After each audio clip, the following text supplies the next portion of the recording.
Қайырлы күн, құрметті менің оқырмандарым. Біз бүгін бір өзіміздің оқырманымыздың сұрауы бойынша борщ жасайтын боламыз. Маған бір оқырманым жазған еді, борщты қашан түсіресіз деп. Міне бүгін сол борщ жасайын деп шештім. Оған бізге картоп керек болады, капуста, мына қызылша, қызылша, мына қызыл бұрышымызды өздеріңіздің қалауларыңыз бойынша қоссаңыздар да, қоспасаңыздар да болады, бірақ мен қосайын деп шештім. Бір пиязымыз, екі сәбізіміз, сонымен қатар тұз, май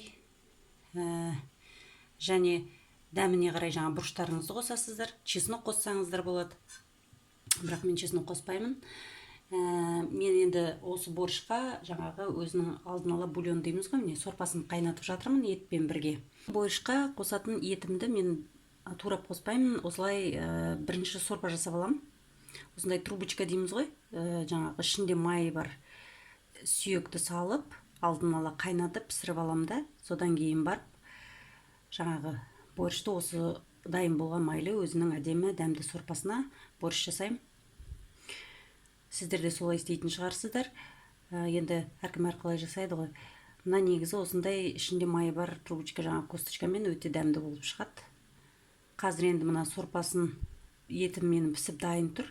Қазір жақсылап мына сорпасын сүзіп алып, өзін етін жеке алып турап, осы сорпасына картопты салып қайнатып, борщымызды қаратай жасайтын боламыз. Ол үшін міндетті түрде мен сорпаны жақсылап сүзіп алуымыз керек. Мен көбігін алып тастаған, бірақ сонда да ішінде мынандай ұсақ пісу барысында өзінің сүйектен ұсақ сүйектер түсіп қалуы мүмкін дегендей, сол үшін соны жақсылап сүзіп алуымыз керек.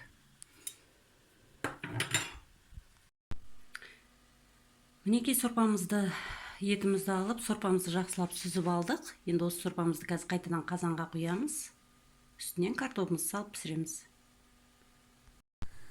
Қазанға сорпамызды құйып алдық. Енді осы сорпаның ішіне мынадай ірі картошкадан бір-екеуін салып жібереміз.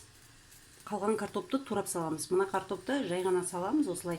Өйткені біздің борщымыз наваристый дейміз ғой, дәмді сондай болу үшін ең соңынан бұл картопты езетін боламыз. Сорпасымен бірге араластырып, оғанға дейін өзі осылай пісе береді. Қазір енді қалған картоптарымызды турап салып, қызылша сәбіздерімізді, пияздарымызды қуыратын боламыз. Одан кейін етімізді соңынан турап қосатын боламыз. Қазір біз пиязымызды турап, осы пиязымызды турап қуыра береміз.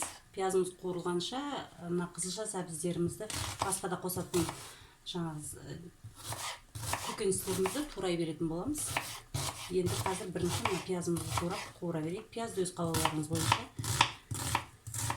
турай бересіздер.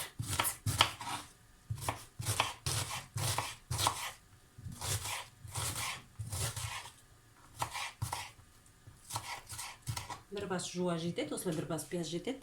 Қазір осыны табаға май құйып қуырамыз.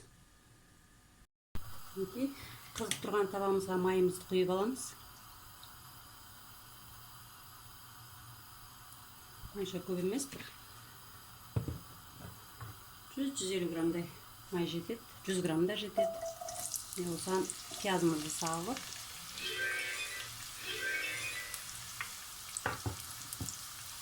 жақсылап енді қуырамыз.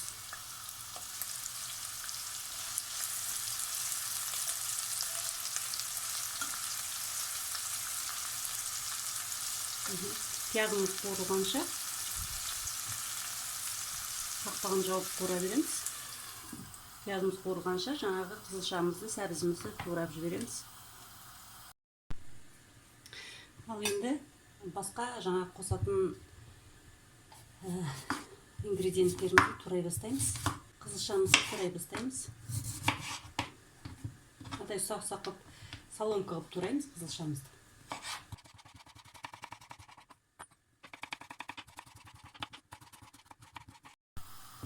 Сәбізімізді де мен ортасынан екіге бөліп, мынадай жұқалықта өздеріңіздің қалауларыңызша турай бересіздер.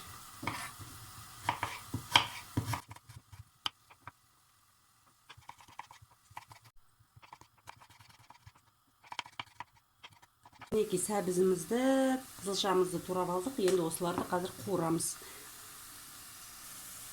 Пиязымыз қуырылды. Енді осының үстінен сәбізімізді салып қуырамыз. сәбіз бен қызылшаны негізі бірдей бір уақытта салып жіберсек те болады, өйткені бірдей уақытта қуырылады екеуі де. Қызылшамызды да осылай салып жақсылап қуырып аламыз.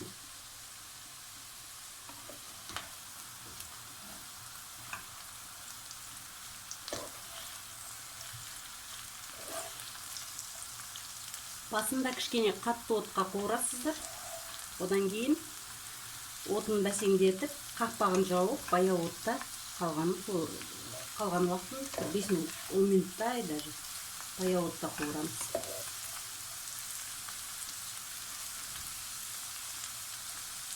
Мен бұл борщты жаңа оқырманның сұрауы бойынша жасап жатырмын. Енді барлықтарыңызға борщ жасап білесіздер ғой. Бірақ мүмкін менің қалай жасайды екен деп мүмкін ойлаған шығар ол кісі. Мен енді өзім қалай пісіремін үйде борщты, сол өзім жасайтын әдісімді көрсетейін дедім. Мүмкін ұнап жатар, мүмкін ұнамас.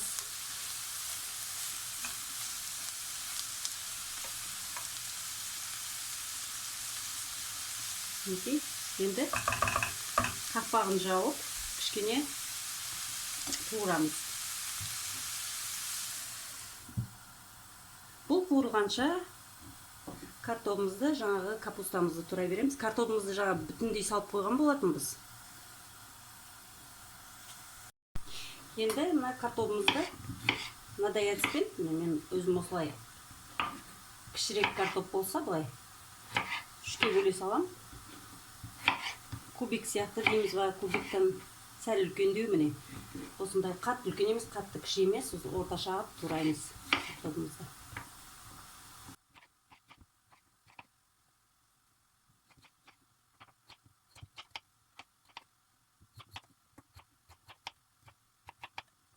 Соломка қылып турап жатады көп кісілер. Барлық жаңа қосатын көкөністердің бәрін соломка қылып турайды. Бірақ мен картопты осылай қылып тураймын. Соломка қылып турасам кішкене. Енді әркім турауын әртүрлі қылып турай береді ғой.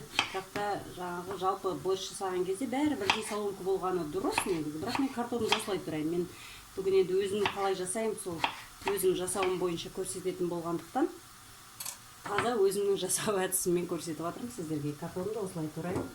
Қазір осы картопымызды қазанда бағана 2 бүтін картоп салып қойған болатынбыз сорпаға. Енді соның үстінен ол картопымыз жартылай пісіп қалды. Біз енді осы картопымызды саламыз. Сонда бірге дайын болады.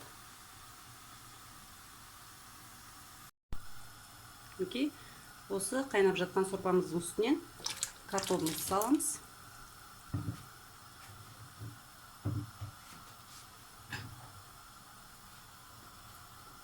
Бағанағы 2 картопымыз міне қайнап жатыр. Сорпамыздың тұзы бәрін жаңа татып көрдім. Бірақ үстінен мен енді жалпы осылай сорпа жасаған кезде өз дәмімен де әдемі болады. Бірақ мен жарнама болып кетеді ма білмеймін, бірақ бульонос магидің жаңағы на косточки деген осындай приправасы бар. Негізі соны қосып жіберем. Мына қара бұрышпен қазір сол приправадан кішкене қосып жіберем. Өйткені осы жалпы сорпаға дәмін жақсы береді. Сорпаның өзі де дәмді. Ешқандай приправа қоспасаңыздар да болады, бірақ осыны мен қосамын. Қосқан кезде өзі де бір ерекше дәмді болады.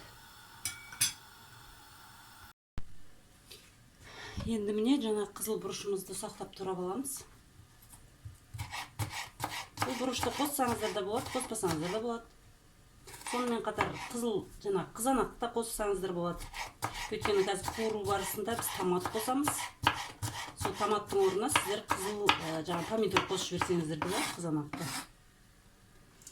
Өйткені жалпы бұл қып-қызыл болып әдемі болып, борщ деген өзі сөйтіп әдемі болып піскені жақсы. Осындай әдістермен сақтап тұра аламыз.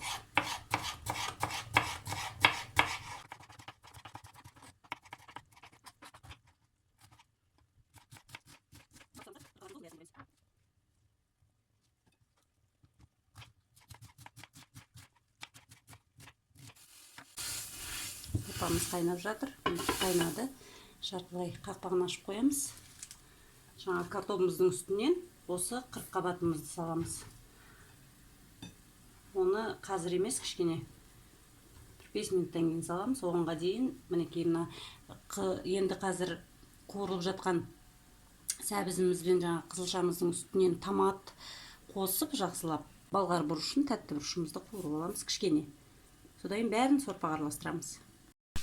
Мінекей жаңа қызылшамызбен сәбізіміздің үстінен томатымызды салып қуырып алдық. Оның үстіне міне қазір тәтті бұрышымызды салып тағы да кішкене қуырамыз.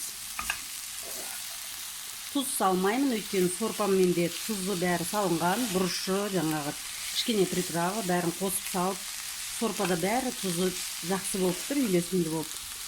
Дәміне қарай өздеріңіз қоса бересіздер. Міне қазір осы тәтті бұрышпен тағы кішкене қызартып қуырып аламыз.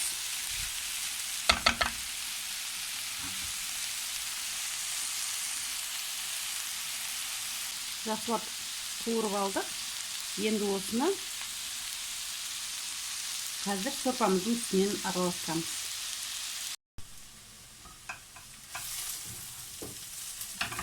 Мінекей жаңағы қуырған біздің көкөністерімізді енді осының үстінен саламыз.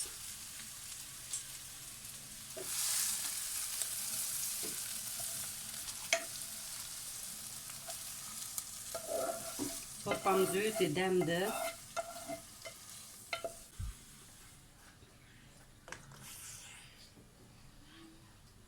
Мінекей салып алдық. Енді осының үстінен жаңа 40 қабатымызды саламыз. 40 қабат өздеріңіз білесіздер, тез піседі. Сондықтан осылай жаңа қуырған көкөністерімізбен бірге 40 қабатымызды салып жібергеніміз дұрыс. Бәрі бірге осы жақсылап бұқтырылып, дәмді болып піседі.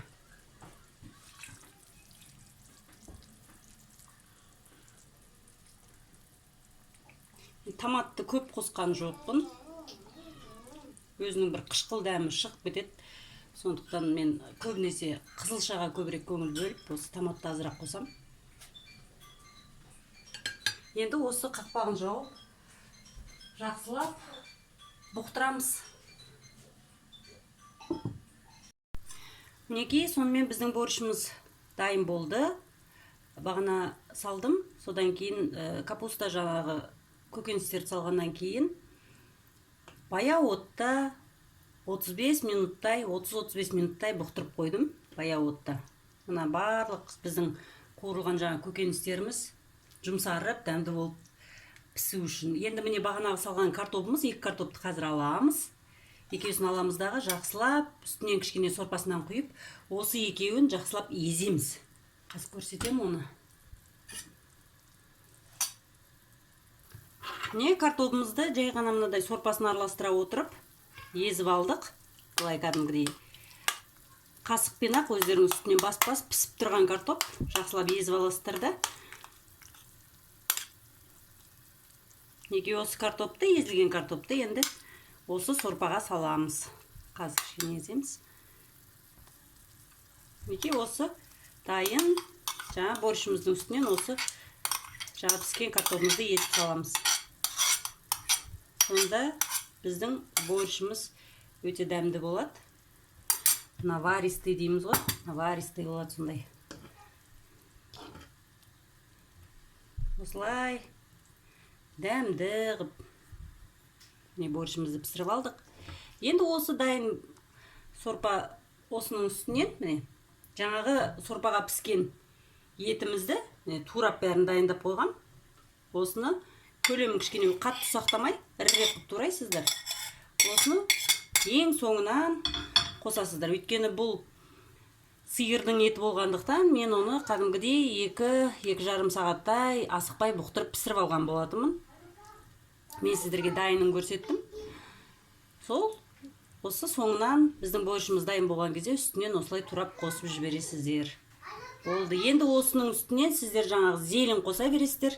Мен зеленді қазір тамақты құйған кезде бірақ қысалам бетінен. Маған қоспаймын, өйткені балаларым біреу жейді, біреу жемейді. Сондықтан әбден тамақты кәдімгідей құйған кезде, сол кезде зеленді үстінен саламын. Міне осымен менің пісіретін борщым осымен дайын болды.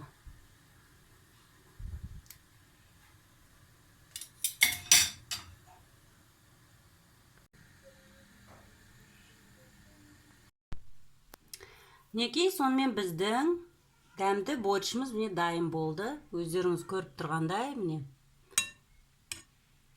Еті де мол. Сорпаға, кәдімгі таза сорпаға піскен, сондай дәмді борщ болып пісті. Жасап көріңіздер міндетті түрде. Өте дәмді болып шығады.